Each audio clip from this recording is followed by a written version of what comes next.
Hello and welcome to the NYP podcast. The goal of this podcast is to kind of discuss politics in kind of a civil manner. Is that right, my fellow podcasters? That's the goal of it. We'll see if it happens. I might get a little heated. Yeah, you did bring a liberal tears cup just to stoke the flames a bit. You know me. I don't have any progressive propaganda to show off. Wow. I know. And for the record, I accidentally wore a blue shirt. That's not blue. That's white and black, dude. No, this is blue. Look at it. It's the color. White and gold. It's blue and black. I don't know what to tell you. Oh, okay.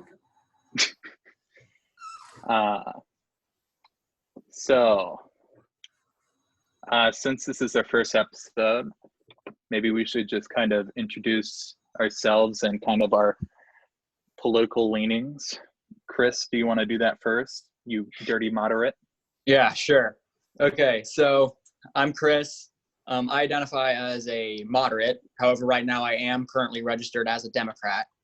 So basically, my view is they kind of go both ways. I typically do lean one way or the other. However, I do oftentimes understand the position that the other side is coming from. And also at times I call out hypocrisy on both sides. So that's why I wore a purple shirt today, because centrism. Icky centrism, moderates and centrism. Damn.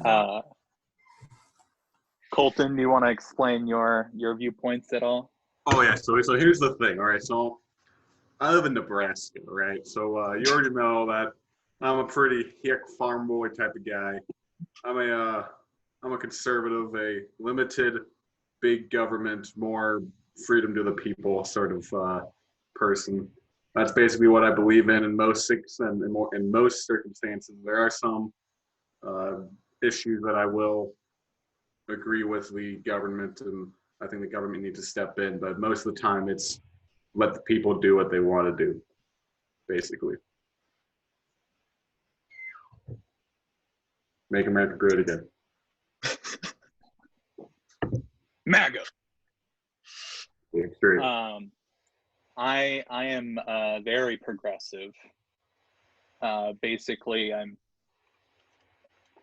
people would probably end up calling me a Bernie bro, but I'd consider myself more of just a democratic socialist in kind of that scheme of things. That's why you see on the logo, we got Bernie there. We got Mark Rubio for the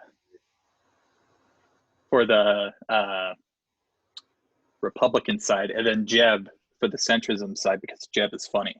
Because Jeb's a meme. So yes.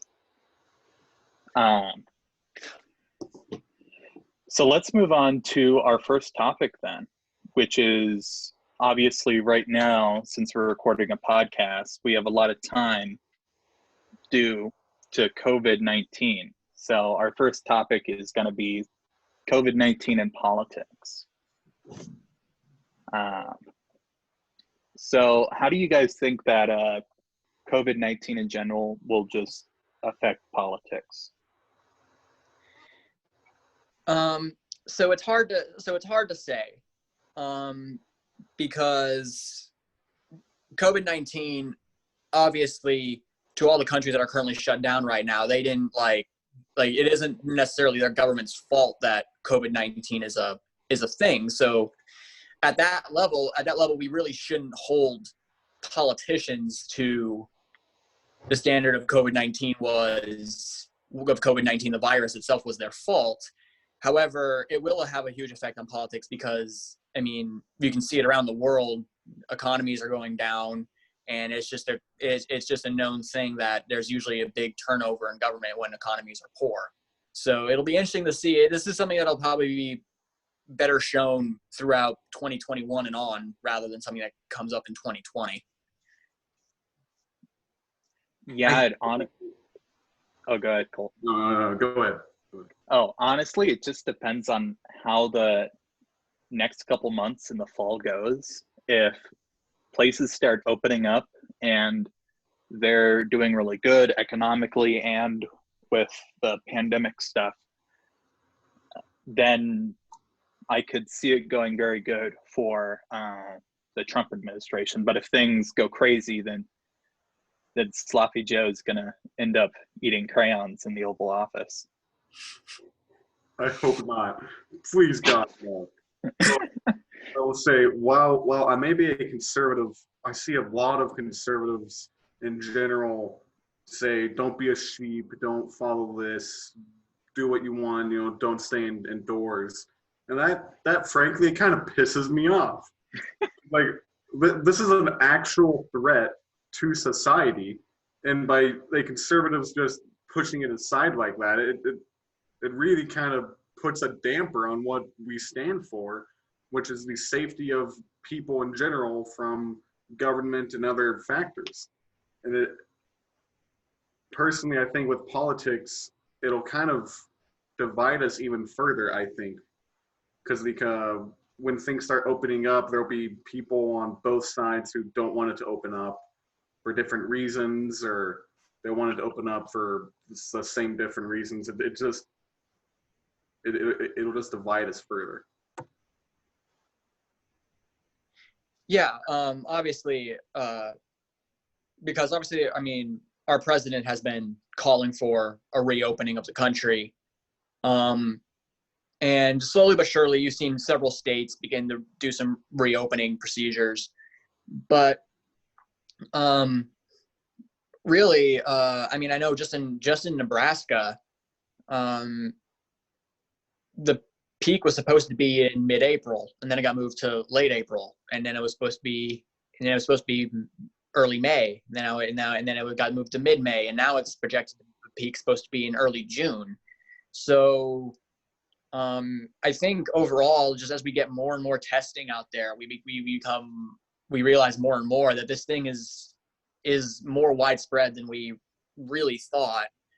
So I think the politicians that preach safety more than anything will be the ones that really do come out on top, especially if this saves lives. However, I do understand from the Trump administration's point of view that if this economy keeps coming down, if more and more people keep losing jobs, and businesses have to close and all that stuff, that's not going to look good for them in November.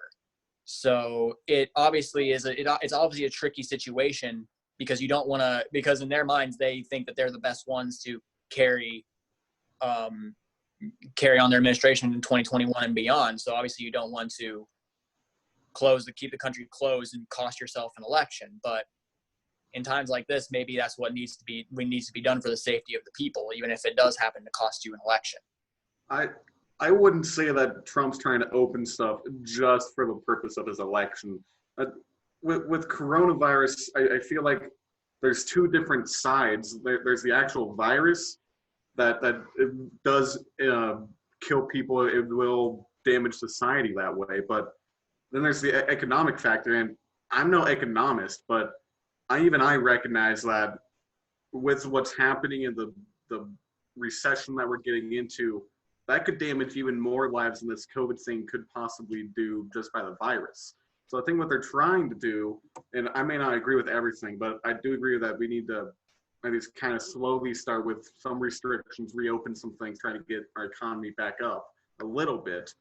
But I think what they need to, people need to recognize that there's more than one thing that's impacting society. It's not just the virus. Yeah, the disappointing part about this is that it's become very political. Absolutely. that I feel like that's something literally everyone agrees on. And it's really the like 10% of the far sides that are leading the conversation.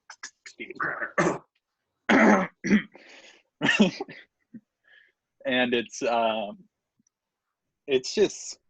kind of depressing that we can't even agree on a pandemic. But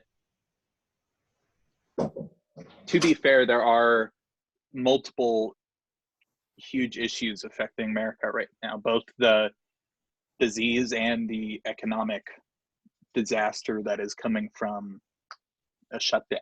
So how do you guys think this is gonna help or hurt Donald Trump? You think it just depends on how it goes these next couple months? Well, there is very little to show that this will actually help Donald Trump really in any way. A pandemic, economy going down, people losing jobs and all that stuff. That's just that. I mean, it doesn't matter if it was a Democrat in office or a Republican in office. That will not do you any favors in November, especially since this economy is not going to rise as quickly as it fell. So we're in for another long few years of trying to get the economy just back to where it was before COVID happened. But I do think many people have realized that not everything about COVID can be pinned on the Trump administration. There are certainly some things on the reaction to COVID side that we can look at, but ultimately, at least in my opinion, COVID was going to come here. It was going to become widespread. So like the economy eventually was going to fall and people were going to lose their jobs. So it won't help him, but I don't think some people are putting this up as it's the final stake in what's going to be a loss for Trump in November, but I wouldn't quite call it that yet. But I think this does help Joe in the fact that this would probably move him a little bit closer to the 270 mark, but it's not quite there yet. All of this does for Joe, for me, is it gets people who are more on the fence to lean more with him. Trump's always going to have that Republican base from the right side. That's always going to be Trump all the way. I mean, there was a time, I think 4 or 5 months ago, where I said to everybody, if a certain Democratic candidate won the nomination, I would vote for them. But now that I actually looked as to what Joe Biden thinks about his policies, I'm voting Trump no matter what. It doesn't matter what he does. He agrees more with his policies than the other guy. So there's people who are like me and want to do that, but there's also others who are more moderate, like Mr. Boon over here, and it will do both. And it depends on. So I don't think it will help or hurt him. It'll definitely have an effect, but it won't be a very significant one, I think. I think the biggest factor with Joe Biden that is helping him a lot is that he is constantly inside now. He doesn't have to be out in the public eye to have more goofs and gaffes. So right now, because all he does is teleconferences, he's looking like a semi-viable candidate. Well, also he has a very strong. He actually does have a really good social media team that's putting out good ads and putting up good posts and all that stuff. And on that level, I mean, that's something you want to have anyway. I mean, you don't want to just have a terrible social media team, but in times like this where you don't get to speak to the base as much and you instead have to rely on social media and all that stuff, is really helping him out. What I will say though is it definitely will depend in the later months as to how he reacts to the aftermath. If there's an aftermath to react to with, I don't know, China, maybe we put more restrictions on China, or even worse. It definitely depends on how he reacts later. I think he's done okay so far. Maybe not. I know Jacob disagrees with me, but I think he's done okay. He's done the best he could, in my opinion. So it definitely how he does later. Are you saying that Trump did the best that he could so far? I think he's done whatever he and his advisors have told him to do. He's definitely tried whatever you can. I mean, every country is having the exact, it's as close to our situation. So, yeah, we can do, I don't think. My biggest thing with it is I do acknowledge that it could be much worse in America than it is now. So I'm glad that it's not worse than it is currently. But also, like, I'll have to find the source and put it in the description after. But like the US, we're like what 4% of the world population, and we currently have over a quarter of cases. It is like reported. Statistically okay. reported. China, come on. Well, obviously China it's kind of wishy-washy and all that, and we don't know what numbers are what, but still at the end of the day, all we have is the numbers that we do. That's true. And even in comparison to other huge countries like India, like other countries in Europe, per capita, we are like getting rammed by this. And that might just be because of social things or health factors or there's so many variables in this disease that it's hard to pinpoint it on response, but we have been struggling with testing and stuff a lot. Yeah. I do agree with Colton that a lot of this will be based on as this thing continues to get better, Trump's overall response internationally and actually the world's response too, because I mean, everybody agrees China hid this thing. China's not telling us the full story of what was going on over there. I mean, you can just read online of some people who were in China and came back and what they saw and all that stuff. It clearly was much worse, but at the same time, a very large portion of our manufacturing is over there. So how do you restrict a country that you currently need? So yeah, it's really weird because the numbers don't necessarily make sense from China, but also a lot of supply lines and stuff are going up, and they're like functioning in China right now, and were functioning not that long ago. I remember I'm a big podcast watcher. I'm a nerd. When Elon Musk went on Joe Rogan's podcast, he was talking a lot about how he had 0 COVID deaths at his Tesla plants in China. He had some cases, but no one died that worked for him. So once again, connection, correlation, there's so many factors in it, especially like with maybe Tesla workers get paid a bit more, so they're a little bit healthier. We don't know, but the stuff that we do know, it really does look like the US is getting in it pretty bad. It's definitely hard as for people living in Nebraska, I'd say, because at least for me, I live in rural Nebraska. I don't have the eye-opening experience or the experience of just going to a big city and see what that's like. I mean, I see the TV clips of people clapping outside and whatnot, but I don't really have that experience. If I want to go outside, I can go outside and be perfectly safe out in my own yard and whatnot, while a bunch of other people can't do that. And I feel like that's something that I'm pretty blessed to have at this time. Yeah, definitely being a suburban boy like myself, it's a little bit scarier to go out on jogs or runs and stuff like that. Not because I'm worried that I will do something dumb or stupid to catch it.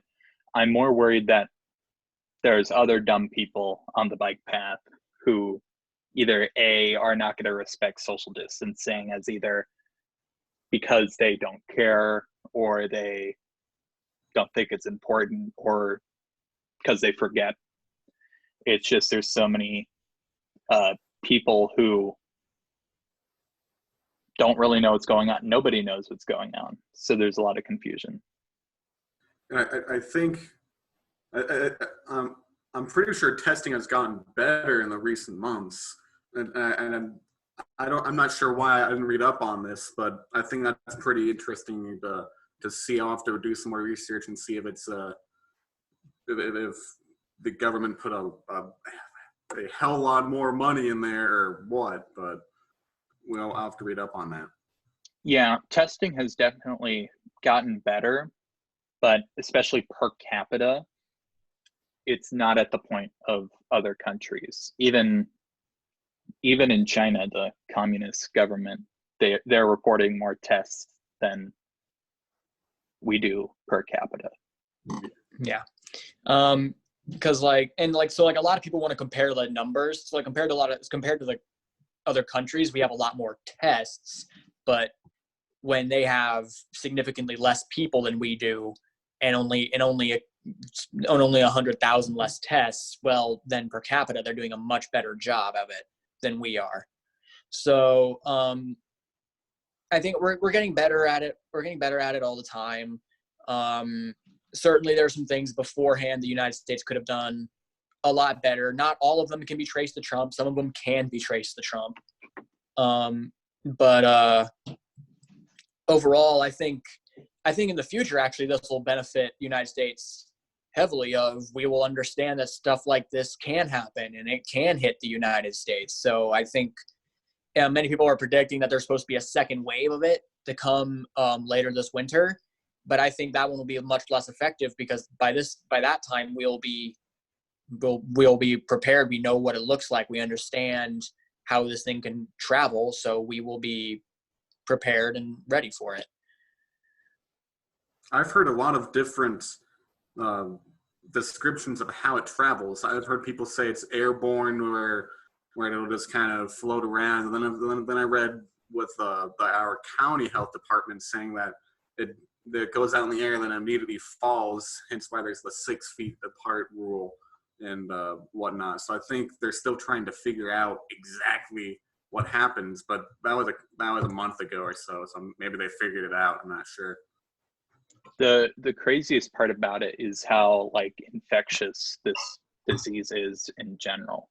That's something that we do know, just with you look at the stories about meat packing plants here in Nebraska, or that one story about the choir who one person went in with COVID-19. They're all in their tight quarters singing, blasting spit all over the air and whatever, and over half of them tested positive in the next 2 weeks. It's crazy how infectious it is. Yeah, it's also crazy how a large portion of people will have COVID and never realize it because they're completely asymptomatic. Yeah. But however, to pass it on to a family member, and that family member ends up on a ventilator because they can't breathe. So it's just crazy how, and it's something they're going to have to look into as well. Why, with some people, this virus does literally nothing, and why some people it ends their life. So it's shocking because it's not by sure, statistically the younger you are the better you'll do, but it's case by case. I've heard stories of several people down in Adams County that people don't know where that is, but down south of where I live, it's a lot of people retirement home age people are getting out of the hospitals after having this and everything. And there's people our age who will die from it and they don't have any health problems. It's really interesting to me to see how that happens. And then what they do to react to that. There's so many variables with it. there's one big statistic, and once again, afterwards, I'll make sure to put the source for this in the description. But they're saying that 94% of people who die or get seriously sick from this are vitamin D. They like need more vitamin D. They don't have enough vitamin D in their diet. With the blood work and stuff. Sunny D. And like vitamin D is like directly related to your immune system health.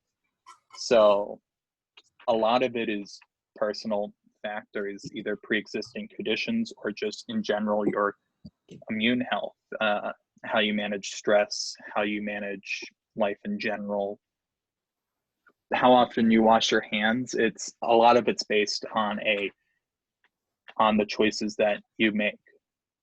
Yeah. Do we want to move on to Sloppy Joe? Yeah, let's move on. Let's get talking about Joe Biden. Joe Biden. So Okay. I first wanted to talk about, just in general, Joe Biden's electability. Chris, Okay. do you want to take the lead? Yeah, I'll take the lead on this. Okay, so you can see why, at the very surface level, why Joe Biden is almost a perfect candidate, because he he was a senator from Delaware for many years. He was the vice president to the first African American president, and also he, when he first started, his polling with minority voters was fantastic. So you just take a look at those few things, and you immediately, I mean, really without even seeing a face, you see a person that could be a heavy contender for president, has a lot of qualifications on his side. However, then he opens up his mouth. And I mean, it showed in the debate that his speaking skills have certainly deteriorated from what he was as a vice president. Because we were all much younger then, but if you remember those vice president debates, he held his own against the other vice presidential candidates. Oh, so what was Romney's VP candidate? Wasn't that the oil girl? It was Paul Ryan. I think Paul Ryan. Yeah, he did pretty good against Paul Ryan, and he did way better than Sarah Palin with McCain. Yes. Well, it's been 12 years since Sarah Palin, and Sarah Palin. But yeah. So you can just but just on plain electability alone, he has the qualifications for it. He's done a lot of work in his career that would show that he is at least worthy of a presidential bid. However, it's clearly shown that he is not as strong a speaker as he once was. He has the tendency to not really think before he speaks, and overall has a hard time really getting words out, and that's something that would be definitely worrying on the presidential level. Well, and you see how how much presidents deteriorate during their term. Like Obama, from day one to his last day, it looked like he aged 40 years. He looked like a teenager going into office, and he left like an old man. So I'm afraid of even if it's just 4 years, what is 4 years going to do on Joe Biden's mental health?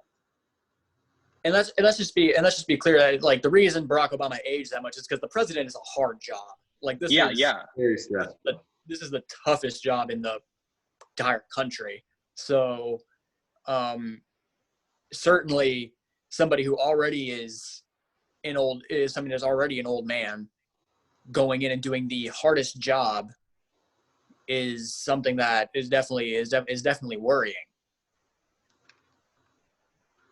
Joe's electability.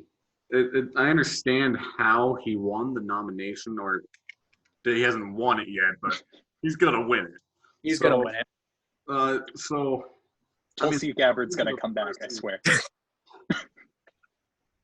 The only other person I really contended with him was Bernie Sanders. And personally, a lot of people disagree, but I think Joe Biden has a much better chance of winning the election than Bernie Sanders. Bernie, uh, just I don't think Bernie would have gotten the moderate vote as much as Joe Biden is gonna get. I'm a lot more worried about Joe Biden winning than I'm about Bernie. I'm gonna speak from personal here. I personally think the moderates get way overhyped during election season, especially with how divided our government is now. I think it was kind of found because I'm pretty sure a bunch of independents went towards Hillary in the election as well. I mean, she won the popular vote. Yeah, the problem was like people like me didn't show up. The people who feel left out by the classic Democratic Party and who really don't like the Republican Party. Yeah, so I think I think every year we're kind of thinking like, well, you got to get the independent voters. And it's true, you do have to get the independent voters. But we have some sort of weird view that if you don't get the independent voters, you're not winning the election, when that's a good point. That's not particularly true. And almost everybody leans one way or the other. So there's very few people out there that are pure stuck in the middle, decide on vote day. I think he does better specifically in the South, and that'll help big time in the popular vote for sure. However, at the same time, he's not going to win Alabama. He's not going to win Mississippi. He has a chance in Louisiana, but that's really all it is. It's a chance. It does. Oh, go ahead, Colton. I think this is going to come down to the Rust Belt and see who wins the Rust Belt. It's definitely going to depend on that. And maybe Florida. I haven't kept up with that. It always comes down to Florida. Look at every election for the past so many years. Except for last time. Yeah. We don't talk about last time. No. But so I mean, I guess, and he does have a chance at winning. He does have a chance at winning Florida. I think the latest poll there showed it was pretty close. Yeah. I don't remember who was favored, but it showed it was pretty close. I think a lot of this will come down to Michigan and Pennsylvania, though. You gotta win. You gotta win those states. What does help Joe is that he's from Pennsylvania. He's from Scranton, so. Yeah, it's really going to come down to the kind of purple states. My biggest worry with it is he really does kind of give off the same vibe as Hillary, that kind of same establishment Democrat who is qualified, who's been doing this forever, has skeletons in their closet, but is still a somewhat viable candidate. So I'm afraid it's going to be a bit of a repeat of 2016, but also Joe's a different guy. So we'll have to see, because he definitely has baggage to his name. But at the same time, in my opinion, the baggage that currently is on Joe Biden was not the same as the baggage that was put on Hillary Clinton. At least what the Republicans were professing the baggage as is, it's harder to get that to stick to Biden than it was to stick to Hillary. That's true. Yeah. I haven't heard the same negative things about Biden, about Hillary, that I've heard. Never mind. I don't know what I'm saying. One thing that I've noticed a lot of is that with Biden, there's a lot more like people who are saying, I'll vote for Biden in November. It's a lot more like, yeah, I know he sucks, but he's not X or Y, so I'm going to vote for him. And, but in comparison to like Hillary, if you were like, I don't like Hillary at all, I don't think I want to vote for her, even though I believe in democratic values. You'd get canceled on Twitter in 5 minutes. Yeah, People got so mad. But now if you're like, Biden sucks, like big time, people are like, yeah, we know. Yeah, certainly the Democratic Party is having a unity crisis of some kind, and this will really show if the party is able to unify in some way, shape, or form, or because I mean, a lot of leaning Democrats say that Trump's administration has been bad. Definitely progressives would say the Trump administration has been awful, and he should have been gone a long time ago, whether via impeachment or just make him resign or something like that. But if they still are not willing to come out and vote and change that just shows that really unification within the party is going to be near impossible. But if they do come out and vote for Joe Biden and do happen to get Trump out of office, then that will show good signs towards possibly the Democratic Party not needing to split up in the future. Yeah. Being a progressive, being on that Bernie Bros side of politics, it's really hard because I really don't like Donald Trump, but I also really, really don't like Joe Biden. Yeah. It's like, do I want the asshole in a red tie or the asshole in a blue tie? That's really what it's come down to. And obviously they're not the same, but people were saying a lot in 2016 of picking the lesser evil.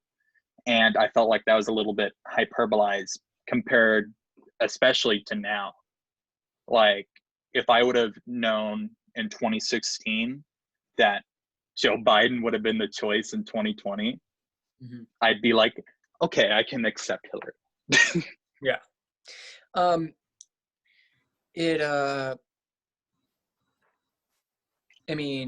Personally, like, Joe Biden's politics probably more aligned with mine than obviously Trump's, and then really many of the other candidates within that were trying for the Democratic nomination. However, when you do have the kind of baggage that Biden has, whether it's the Tara Reade stuff, whether it's Trump tried to deflect his own issues in Ukraine onto Hunter Biden, but you look into it, there's clearly something fishy that was going on with Hunter Biden up there in Ukraine. And so you just have all that stuff on him, and then you take a look at his possible mental capability of pulling off the presidency. It begins to think from more a moral side of it, is this the person you want to vote for? And then we speak of lesser of two evils. I don't think we really should be voting somebody that in our head we think is a possible evil. So it will be interesting to see. But right now, both sides to me need to show some semblance of they're actually going to do something for our country rather than just do enough that you can win another election. Yeah. I'm really interested on Colton's take, or like the conservative take on the Tara Reade allegations. What do you think about that?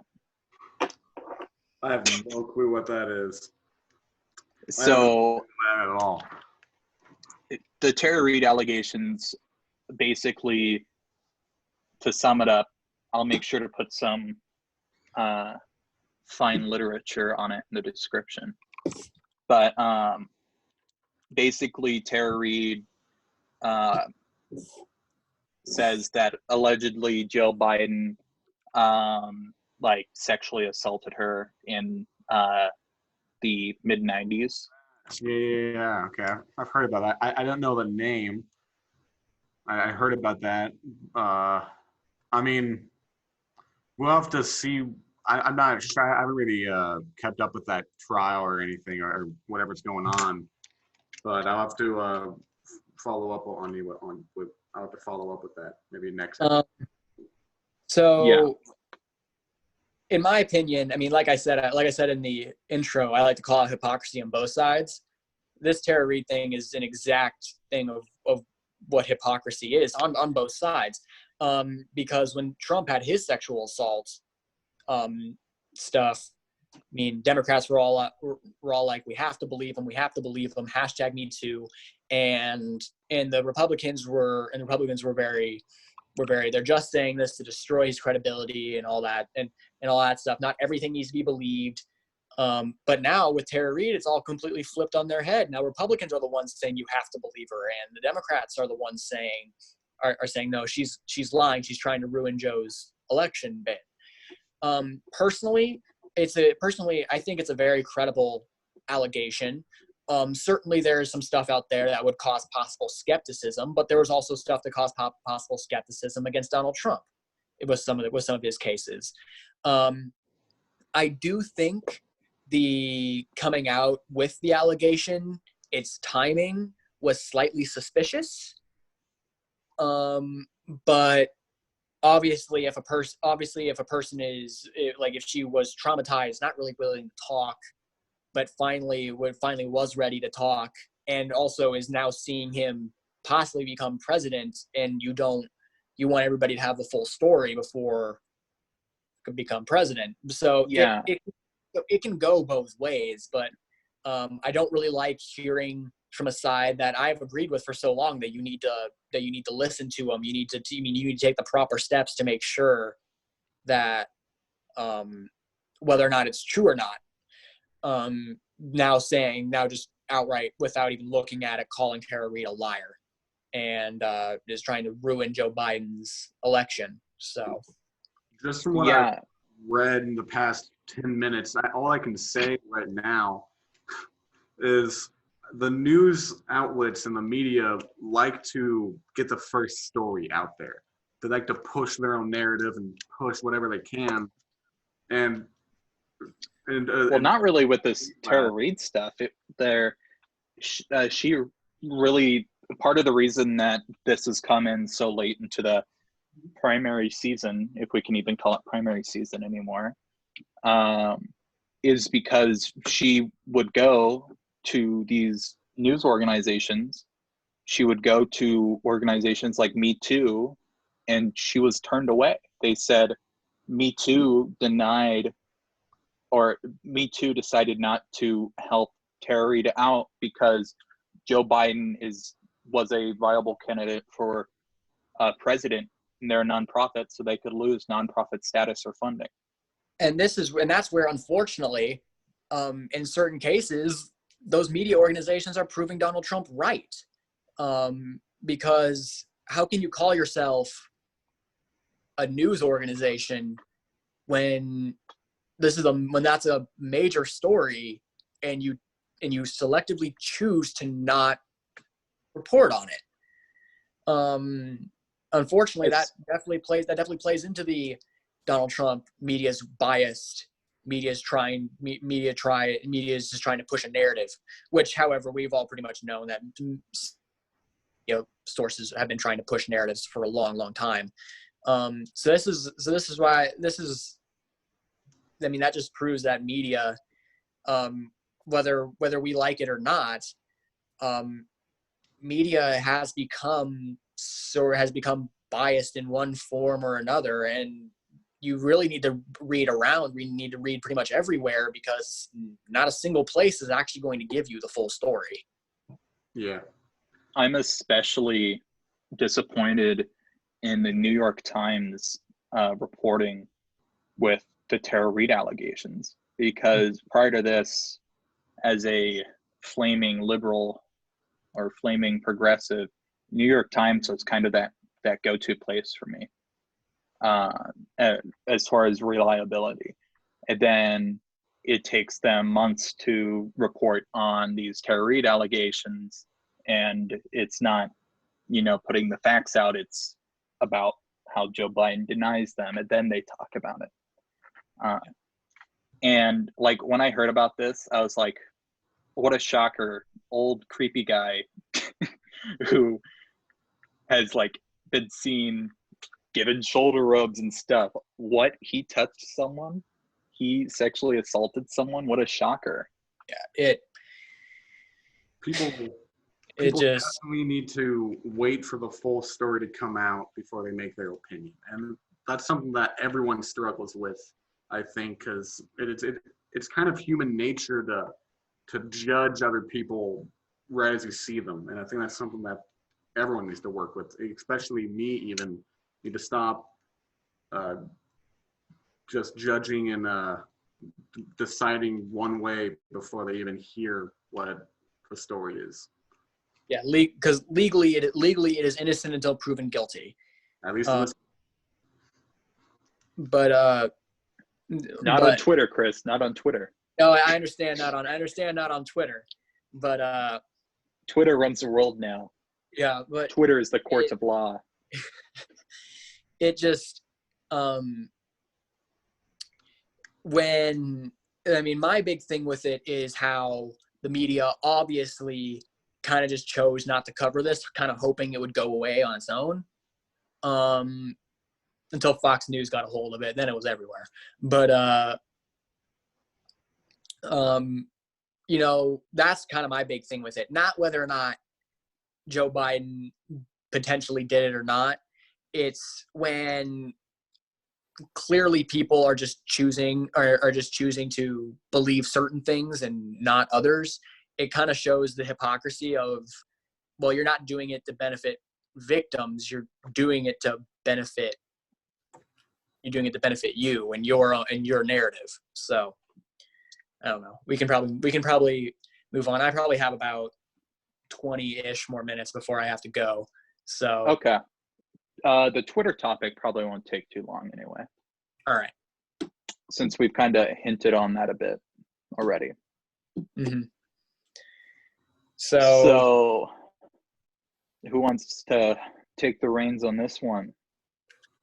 Okay, so Twitter, cancel culture. Twitter bad. So basically exposing people for every single wrong thing they've ever done since they were a baby, just exposing it online and basically ruining them. Certainly some things definitely need to be exposed. Some things can't be hidden forever.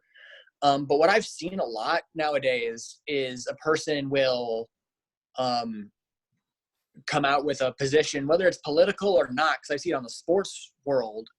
I see it on the sports world too.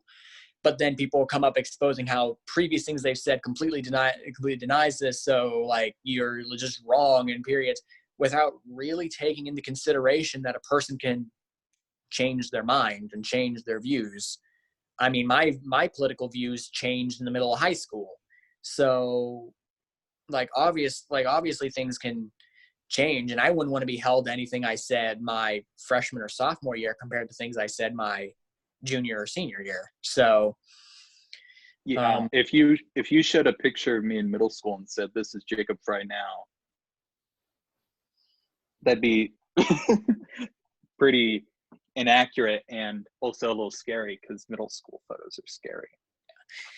So like I know, like we talk about like how politicians use it. I mean, there's a way you can, I mean, you see some people use it in a very professional way. Like they basically said, with all due respect, this is not something you've said before. So if this is what you believe now, you need to come out and explain what happened, what changed. And all that stuff. You see some congressmen do that, but then you also see some people as Congress people that we have voted into office, who come at it as if they are a 15-year-old who just got a new Twitter handle. So certainly I think you need to take a look at, especially people who are notable figures in our society, how they choose to use this, because I have not been impressed with how some congressmen have handled themselves. And at times, if we're going to throw ourselves on it, how our own president sometimes handles themselves on Twitter. So professionalism, especially at that level, is so important. And if we throw that away, our government's going to get even worse. So Yeah, I feel like there's a happy medium, and it's gone too far. Like, I don't care if what was one of the recent ones. I don't really care about what Shane Dawson did 10 years ago. I don't really care that suddenly people are realizing that Joji is also Filthy Frank or stuff like that. I do kind of care though if like Justin Trudeau, has pictures of blackface and stuff. That matters to me a lot more than YouTubers and crap. Well, yeah, but you saw people come after Elizabeth Warren because Elizabeth Warren for a long time was a registered Republican. So people are like, how could you call yourself a progressive Democrat if you were once a Republican? Because her views changed to become a progressive Democrat. Like I guess people sometimes get way too stuck in that people never change, but people do change. We've all witnessed people change in front of our eyes. So yeah. And that's all I have to say about that. Colton, do you have any take on cancel culture? Yeah, I mean, people change their views all the time. I mean, I certainly do. I was a way different person early high school days. But even Donald Trump would, you were talking about Elizabeth Warren being a conservative and a Republican, now a progressive Democrat. Donald Trump was even a Democrat before he ran for president as a Republican. The opinions definitely change. And professionalism within politics, I think, while it is very important, I don't want people to not say what they're thinking for the sake of professionalism. I'd rather them speak their mind and speak what they're thinking and avoid PC or political correctness. Yeah, I do understand that, but I think there's always a way to come about it with at least some semblance of respect towards the other individual. I think there's always a way that you can phrase something so you don't look like a child. Pretty much, we don't need major figures acting like children, because that really only makes this problem worse. These are people that we trust to make big decisions in our government. Whether or not they actually make them, that's another thing for another time. But if they are going to pretty much be yelling at Twitter at random people, because I've seen that too, then that just kind of, to me that just kind of turns into somebody that you don't want really making big decisions and making laws in our country. You might disagree with that, but I'm not saying they have to be super politically correct, but a semblance of them being a grown-up adult would be nice. I understand your viewpoint there. I guess I could see what you're saying, but I'd just rather them speak what they're thinking and then have people judge them based off of that, and instead of having them. That's a fair viewpoint. Yeah. Yeah, I think if a politician needs to get pissed, if a politician needs to, say a curse word to make a point, I think that's very excellent, and I think that's very important. But it feels like, especially nowadays, that we're always cranked up to 11. Mm-hmm. We're always yelling at each other. Yeah. And there's never this like, we're both dealing with this, let's try to work together and fix it. Mm-hmm. I mean, going back to COVID-19 for a little bit, that's going to have to be something our Republicans and Democrats, they have to come together and do it. That's not something that we can be handled on a partisan level. That has to be done together. And I think that's something that maybe I'm just bullshitting it here or something, but I think that's something that Donald Trump promised in his campaign. He wanted to clear the swamp, and I think that's what he was minting by that, was get rid of the people who or who have been in there forever and don't want to come together with each other. And I think that's something that he wanted to do, and he's not doing right now. That's one criticism I do have of him. Yeah, obviously all politicians say things and then don't do them. Yeah. But that was, there was a little bit of me who had hope in 2016 that Donald Trump would not listen to people like Mitch McConnell, and he wouldn't put former Goldman Sachs bankers in his cabinet, stuff like that. Or make an oil tycoon your Secretary of State for a while. Secretary or something like that. Yeah.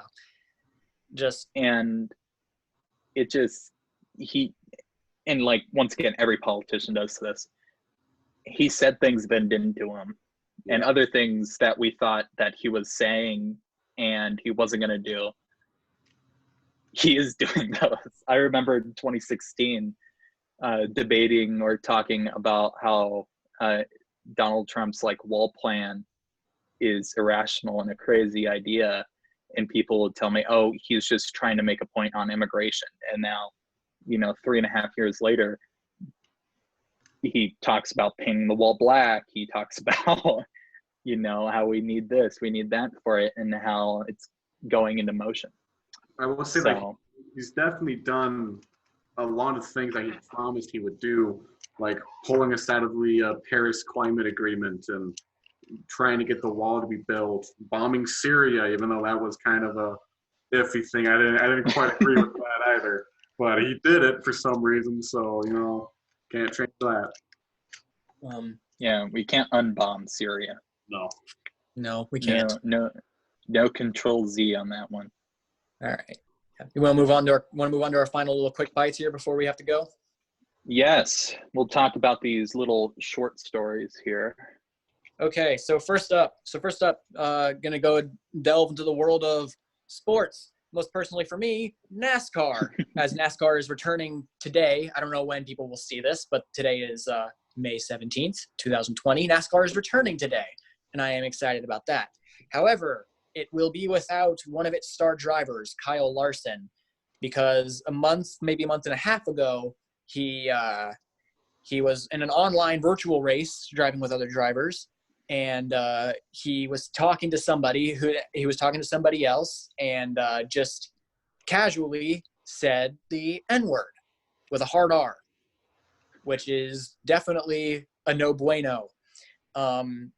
But it cost him to lose all of his sponsors, and in the sport of NASCAR, once you lose your sponsors, you don't have a drive anymore.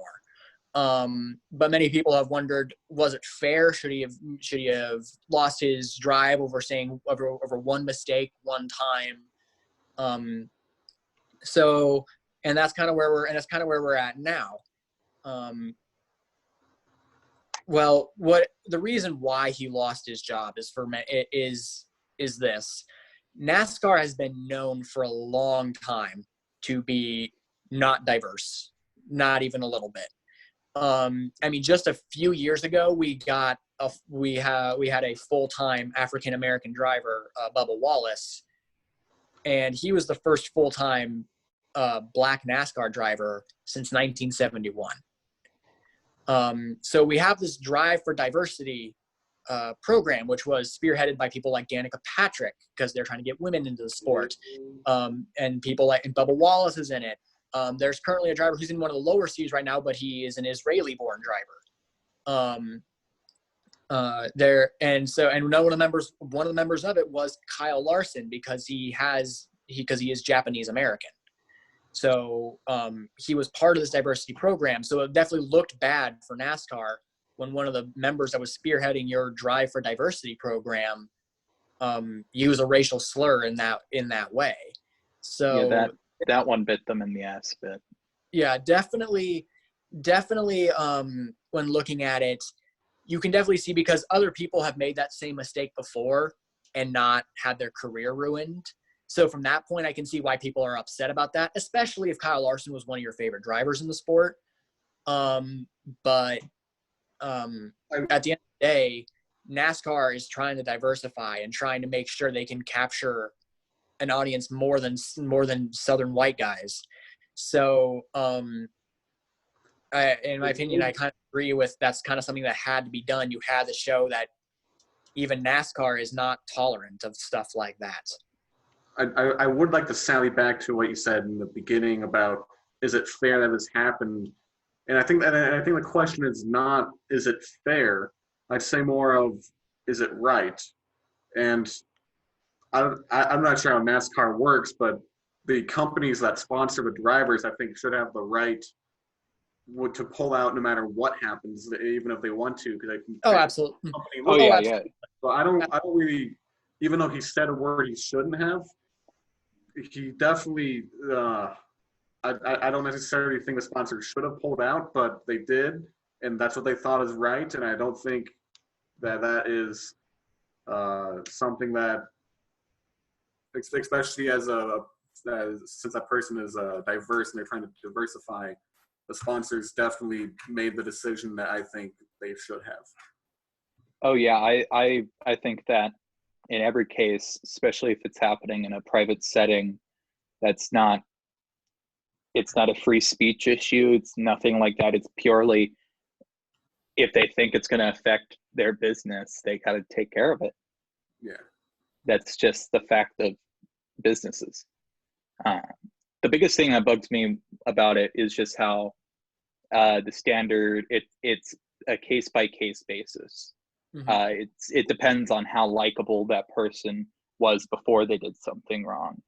Mm-hmm. And sometimes it doesn't even matter that way. Like if you look at, like, Al Franken was a really big casualty of this, the Me Too movement that was kind of tough for liberals, because not only is he was a really good senator, but also his sexual assault stuff was kind of like, it was like weak sauce compared to what we are talking about now and people are getting away with. So it's just, it's confusing and tough. Yeah, but everybody in my opinion, you have to hold people to standards, and NASCAR is of the mind now, rightfully so, that is something they are not going to tolerate anymore. Yeah, I think in the end, NASCAR, I think the sponsors made the correct decision. I don't think NASCAR really had a say in this. All right. Now with the end, something I wanted to bring up is the executives are voting. I think it's today, or is it Monday? But they're voting on whether or not to give teams with diverse front offices or coaches better drafting positions of players because of that factor that they have an African American coach or an Asian front office member or something. And to me, that just doesn't seem right. I don't think they should do that. I don't, because it's weird to me. What do you guys think? I think it goes. Oh, go ahead, Chris. It certainly is weird, and certainly from a level you can see how. Well, what happens if every single team kicks out every white executive? That's probably what would happen. I could see that happening. And replaces them with other people. However, at the same time, once again, the NFL for a long time, not their player pool, but for a long time was known as not being diverse on the coaching level or the executive level. So I can see them they're definitely trying to get more diverse in that level, basically. But I think it's okay for a couple years, especially since you have still a few teams that are kind of at the front office level are kind of refusing to diversify. But I'm interested to see. So if you change to a minority coach or minority executive member, or if you already have one, because, like, for instance, the Pittsburgh Steelers, Mike Tomlin has been there for a long time. Yeah. So does Pittsburgh get a boost in their third round draft pick because Mike Tomlin has been there for 10 years? I don't know. So it'll be interesting to see how that all works out. I'm sure there's some sort of rule as to what will boost your draft position and what won't. But yeah, my take on it is, very similar with NASCAR. At the end of the day, there are people who get paid a lot more than I do to look at numbers and say, we need to do this for our organization to do better. So for some reason, some guy was like, hey, this is going to help us. Business wise. We'll just have to see what happens with it. I'm just hoping Brian Gutekunst stays. I love that guy. And I think it's overall like a net good that they're trying to, give rewards for being more diverse or progressive. Yeah. So, and I don't think it's a net negative at all, but I don't think it's the right way to go about it.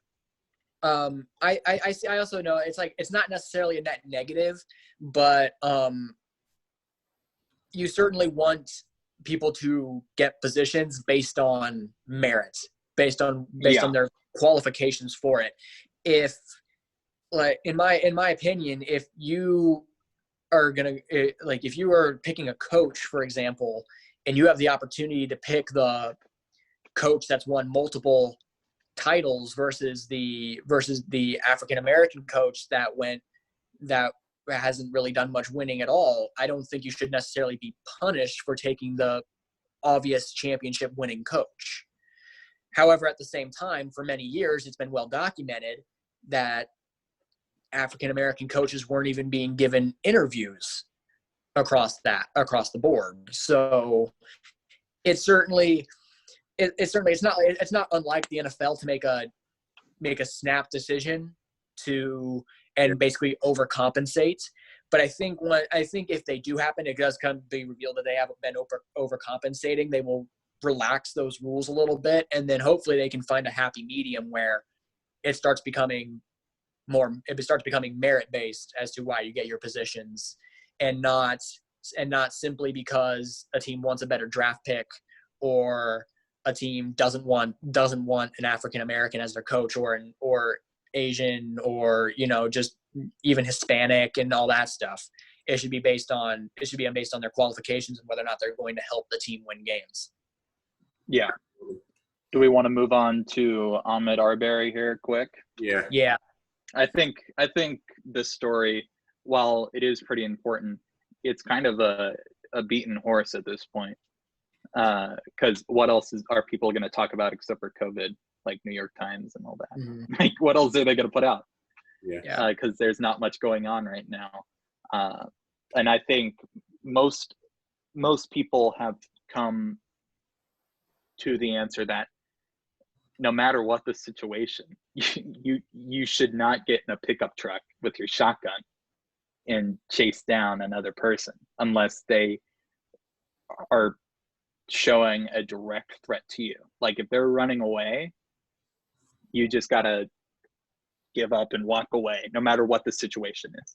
Mm-hmm. I think, because that is there was no due process. It was basically these two guys were like, I think that's the guy, and then they started chasing him. Yeah. Certainly, like, everything I've read, even on like Republican, Democrat, middle of the road, everybody that was at least a severe lapse in judgment, or possibly huge racial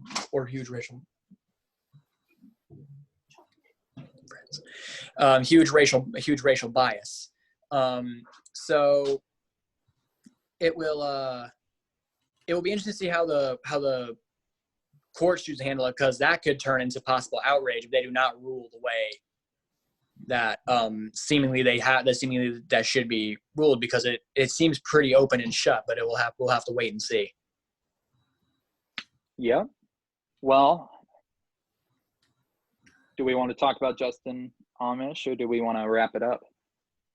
Well, we'll give him about 30 seconds of our attention before he disappears pretty much. That's forever. all a libertarian deserves, if I'm being. Yeah. No.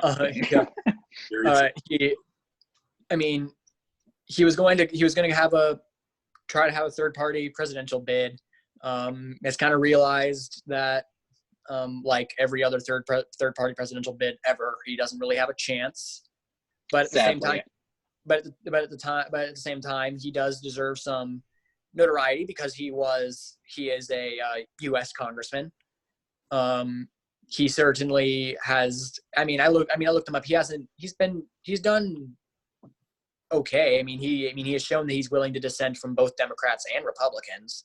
So he is somebody that certainly at least probably deserved a better look than many people were willing to give him. But at the end of the day, he really wasn't going to be much of a challenge. Yeah. I just wanted to see how many people on election day were looking at the ballot and they're like, I don't want to vote for Joe. I don't want to vote for Trump. Who's this Justin guy? Yeah. He's not Joe and he's not Trump. So let's see what happens. Let's roll the dice, baby. But that's all the attention we can give him. Yeah.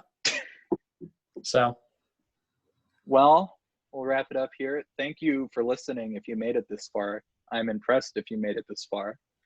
We're talking to a void right now, most likely. But maybe we're not. We never know. Yeah, I guess. See you next time. Absolutely. See you next time. See you next time, guys. Peace.